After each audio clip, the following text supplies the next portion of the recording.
Alors, pour la chronique animale, Pitou, aujourd'hui, on décide d'aller le faire promener. Et on a notre amie Mireille qui est là. Bonjour. Salut Eric. Alors, on va faire notre petite promenade, évidemment, Mireille, pour être capable de voir comment, avec Belle, on travaille pour faire la promenade du chien. Oui, on va faire ça aujourd'hui. Les beaux week-ends sont commencés. Il y a du monde sur la rue principale. On va aller tester ça. Mais je veux savoir, avant, est-ce que tu es prêt? As-tu toutes tes munitions? Hey, je sais pas, toi, t'as-tu amené des petites grignotines? Je vois qu'il y a des choses qui dépassent. J'ai des gants. C'est dangereux? Non, mais regarde bien ça. OK. Moi, ça ici, je sais oui. pas si on peut le montrer. Essentiel. Essentiel, le sac à crotte, communément appelé le poopy bag ou poop bag. Et de l'autre côté, mais ça, c'est moi. Hein? De l'autre côté, j'ai mon petit clicker, juste au cas où on aurait besoin aujourd'hui.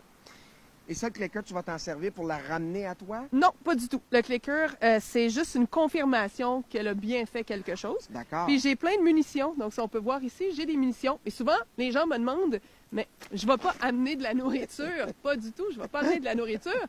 Mais en fait, la nourriture peut vous sauver la vie dans plein de situations, surtout si votre chien est gourmand et qu'il aime ça.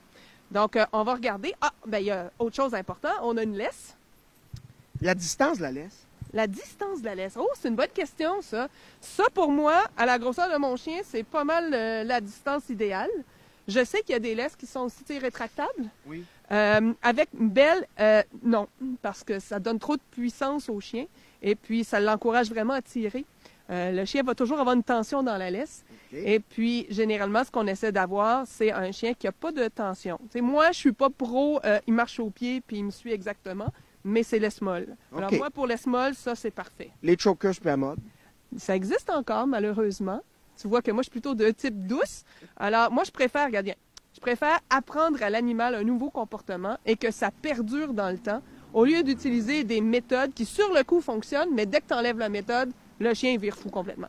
Dans les autres outils qui existent pour la promenade, si vous n'avez pas la patience, la persévérance d'apprendre à votre chien les comportements adéquats, donc, marcher autour de l'humain, pas aller sniffer tout ce qui est autour. Mais pas aller sniffer, il faut qu'il siffle. Mais ce que je veux dire, c'est pas aller courir après les gens. Oui, oui. Et des fois, c'est la gueule du chien à un moment donné, des fois, tu sais, qui veut jouer, mais... Qui veut jouer. Ça, c'est un outil de type celui-là, je veux pas faire de la pub, mais de type Alti, qu'on met sur le museau du chien.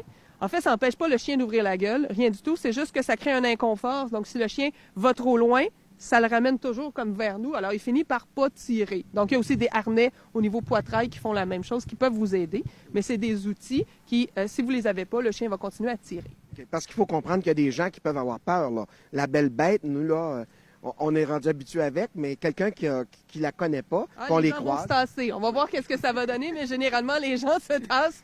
Ou t'as ceux qui font « Oh, t'es donc bien belle! » Puis t'as ceux qui font « Wow! » puis qui passent à côté. OK. Donc, première règle, comment on part? Là, on part la marche. Alors, si on part une marche, il faut être calme. Si on part excité, devine quoi? Le chien va être excité. Parce que regarde bien, je sais pas si... Belle, viens ici, viens ici. Si tout à coup, je fais « OK! Wouhou! On y va! Il se prête! Ah oui, on y va! » on voit qu'il y a eu un peu d'excitation. Alors, généralement, on essaie d'être calme quand on démarre une marche parce que la marche commence avant de franchir le pas de la porte.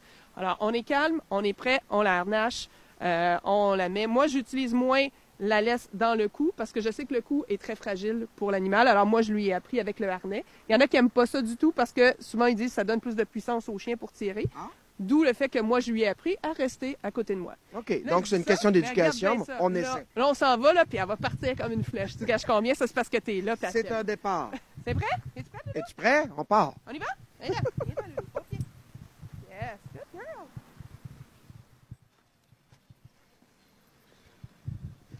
Alors là, Mireille, nous autres, évidemment, on passe au passage à niveau. Oui. Hein? Étape importante. Étape importante, parce qu'avec l'animal, on ne connaît pas son comportement, donc c'est important de respecter la circulation. Exact. S'il y avait un chien, par exemple, je changerais de côté de rue. On regarde un peu la réaction des gens. Puis là, elle n'est pas du même côté qu'habituellement. Parce que moi, j'y apprends à aller à droite. On dirait qu'elle se demande d'ailleurs ce qui se passe avec elle. Hein? OK. Donc, ce qu'on pourrait dire de spécial, c'est que dans l'univers des chiens, se rencontrer de face comme nous, on le fait, comme ce qu'on s'apprête à faire tantôt, ils font pas ça couramment. C'est une source de stress. Alors souvent, quand on voit des chiens, ils vont se rencontrer plutôt comme en rond, puis ils vont aller se sniffer l'autre portion, oui. Comme ça, en tournant. Donc, des rencontres face à face, ça peut être très stressant pour le chien. Évidemment, il s'habitue dans notre monde d'humain, mais c'est quand il y a un autre chien, on fait pas exprès pour aller croiser le chien. On attend, on se tasse, on le laisse passer, on change de côté. On garde chacun son côté, oui. Parce qu'on sait jamais, vous connaissez peut-être votre chien, mais on sait jamais l'autre. Est-ce que l'autre va sauter dessus? Qu'est-ce qui va se passer? Parce que les chiens, ce qu'ils font, tu sais, il y a les trois, il y a le fight, flight, freeze en anglais. Donc, ça veut dire, est-ce que je combats, est-ce que je m'enfuis ou est-ce que je gèle? Puis je sais pas quoi faire. Alors, des fois, l'autre va attaquer. Alors, si moi, je veux marcher avec Belle, comment tu me donnes ça? Est-ce que tu veux qu'Éric, ça marche? Oh, oui! Donc, je te prête la laisse, je prends le micro. Comment je tiens la laisse? Alors, la laisse, il ne faut pas que tu rentres ta main comme j'ai fait tantôt. Ça, non. Parce que si le chien part d'un côté, tu vas perdre la main. Donc, tu prends comme ça, puis habituellement, on le tient toujours à deux mains. Moi, c'est la mienne, donc je la connais. Relâche ta main. Lousse, lousse, lousse. Lousse, lousse, lousse. Finalement, c'est pas mon exercice à moi que je fais, c'est l'exercice du chien. C'est un exercice à deux, hein, comme un couple.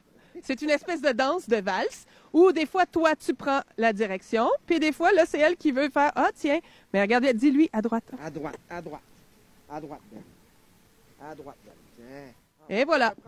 Mais ça, c'est parce que moi, elle connaît sa droite et sa gauche. Alors, je lui ai appris. Quand on marche, elle est toujours du côté, par exemple, ici en ville, des magasins. Comme ça, si je croise quelqu'un d'autre, bien, elle n'est pas en contact avec la personne. C'est un petit truc, ça, que moi, j'ai pris. Là, tu la laisses renifler, c'est important parce que c'est comme son exercice mental. Donc, elle renifle, elle renifle. Pour qu'un chien marche comme ça commence dès qu'elle est petite. Je te dirais que ça a dû prendre un an et demi de travail à chacune des marches pour qu'on obtienne ces résultats-là. Parce que moi, il n'était pas question que je me fasse tirer par un Danois. Tu comprends pourquoi? Parce que même moi, qui est un peu plus pesant, je pourrais pas résister, là, ça part. Là, je suis certain. Non, si elle part, tu pars toi aussi, ça c'est certain. Elle a l'air de rien, là, elle est maigre, mais elle est extrêmement puissante. Donc, c'est de l'apprentissage. On va croiser des gens, ça peut peut-être être intéressant.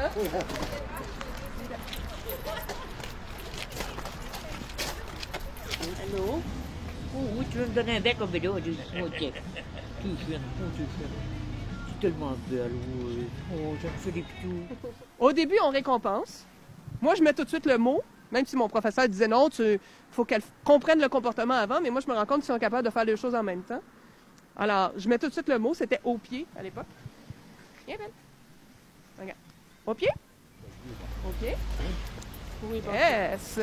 Et c'est progressif, c'est que les gens se découragent parce que, comme je vous disais, moi, ça a pris à peu près un an et demi. Ça veut dire qu'à toutes les marches, on prend un moment où on travaille avec le chien. Tu sais, un 15 minutes, un 10 minutes, on travaille avec le chien. Et puis là, on laisse rien passer. Quand on décide de le faire, on y va. Alors, ça veut dire qu'à toutes les fois qu'elle est comme... Elle tire, par exemple, si Belle tirait, mais là, elle le fera pas. Mais si elle tirait, par exemple, je bouge pas. C'est pas ça que je souhaite comme comportement. J'attends. Elle va se retourner vers moi, elle va relâcher la laisse. Ah, ben là, on peut récompenser maintenant. Hey, t'as eu du fromage, chanceuse. Alors, ça, je comprends, ben oui, c'est ça, je comprends que dans le fond, c'est comme tout être vivant. Il faut lui donner, récompenser le comportement, mais lui apprendre aussi, parce que les enfants font ça. Hein. Ils se laissent tout d'un coup supporter, on tient la main au lieu de la laisse. Là, mais oui, même... gardez en tête que le chien a à peu près 2 ans et demi dans sa tête et semi-autiste, si on voulait faire une comparaison boiteuse. Alors, un enfant de 2 ans et demi, ça mange tout, ça met tout dans sa bouche. Il faut répéter souvent. Et c'est la même chose pour le chien. Alors, courage, on se décourage pas, justement. L'animal tire dans tous les sens. Marchez pas, attendez. C'est quelque chose de normal. Hein? L'animal veut absolument voir ce qui se passe avec la machine. C'est bien ça. Bravo, madame. Vous avez eu un bon comportement. Vous avez laissé votre chien aller. Super. Puis nous, on s'est tassés parce que je connais pas ce chien-là. Alors, je voulais pas faire une rencontre. Quand ils sont en laisse, là, ça peut être problématique, ça peut être plus stressant parce qu'ils peuvent pas fuir. Dans un parc à chiens, c'est autre chose. Et davantage quand il n'y a pas la même grosseur, j'imagine? Ça dépend des chiens. Moi, la mienne, un petit chien, c'est toujours dangereux. Mais il y en a d'autres, son frère, par contre, il a toujours été habitué avec des chihuahuas. Alors, il est très doux, mais pas la mienne.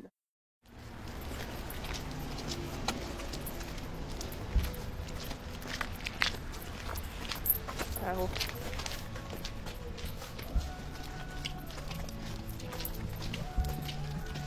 Qu'est-ce que tu veux? Qu'est-ce que tu veux? Ah, tu veux ça? Oui? Oh, miam, miam, miam. Ça a bien travaillé. Bravo. Eh bien, Mireille Chapelot, merci beaucoup. C'est une belle chronique. Eh bien, merci beaucoup. Eh, Belle, qu'est-ce qu'on fait? Yeah! On fait un top là? Yeah!